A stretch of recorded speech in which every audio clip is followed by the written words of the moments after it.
Joseph appointed ruler.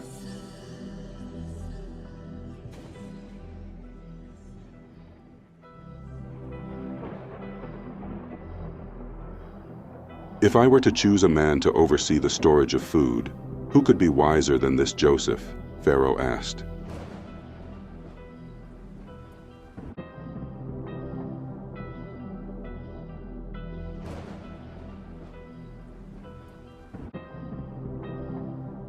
Once again, there was a chorus of agreeing voices.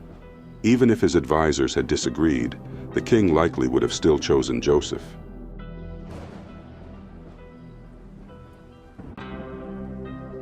This Pharaoh was more intent on doing what was best for his people than some rulers before and after him. The next time Joseph was summoned to Pharaoh, he received a great surprise, especially for someone who had spent so much time in prison. "Because your God has given you great ability, from now on you will be the ruler over my house and all of Egypt," Pharaoh told Joseph.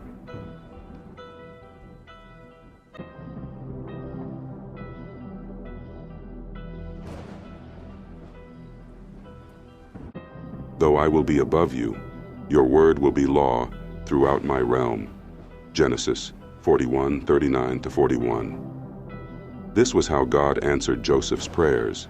Not only was he freed from prison, but he was made second in command to the powerful king of Egypt. He was given the authority to sign important national documents, a special gold neck chain to signify his high position, fine clothing, a luxurious carriage second only to Pharaoh's, beautifully furnished living quarters, and servants to attend to his needs. From the time Joseph was sold as a slave at the age of 17, he had, in 13 years, risen to become the effective ruler of Egypt, the foremost nation on earth at that time. To further show his esteem for Joseph, Pharaoh arranged for him to meet Asenath,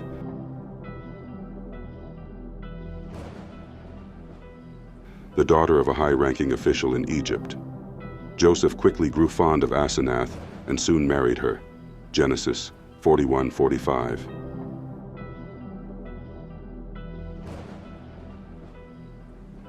For a long time after that, as Joseph traveled around Egypt, he witnessed wonderful crops and numerous fat herds.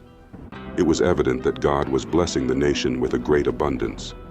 Most of Egypt was usually a dry, sandy desert.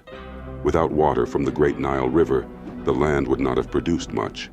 But during those 7 years of plenty, there was so much rain that even areas far from the Nile yielded exceptional crops. Joseph orders granaries. Built before the surplus grain began to accumulate, Joseph ordered the construction of granaries in various regions of Egypt. As the harvest came in, he implemented a system where a fifth of the crops were stored in these granaries. Over the course of 7 years, so much grain was stored that all records of the amounts taken in were lost. Genesis 41:48. During this time, Joseph's life flourished. He became the father of 2 sons, Ephraim and Manasseh, and his happiness made him almost forget the years he had spent in prison. Genesis 41:50. As the 7 prosperous years passed, the weather changed dramatically.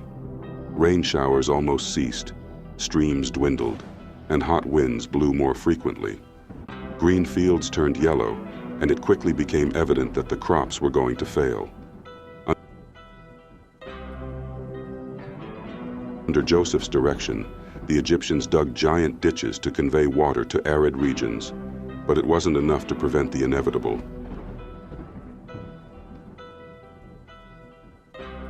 The second half of Joseph's prophecy was coming true. The time of famine had arrived.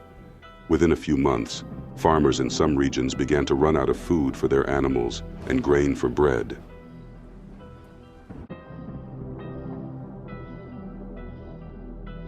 Recognizing the dire situation, Joseph ordered the storehouses to be opened.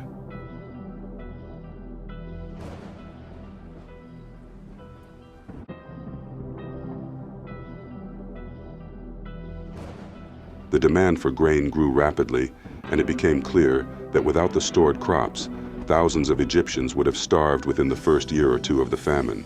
Genesis 41:54. The The famine was not confined to Egypt. Many other nations also suffered from a lack of rain. Soon, people from surrounding regions began to beg the Egyptians to sell them grain and meat.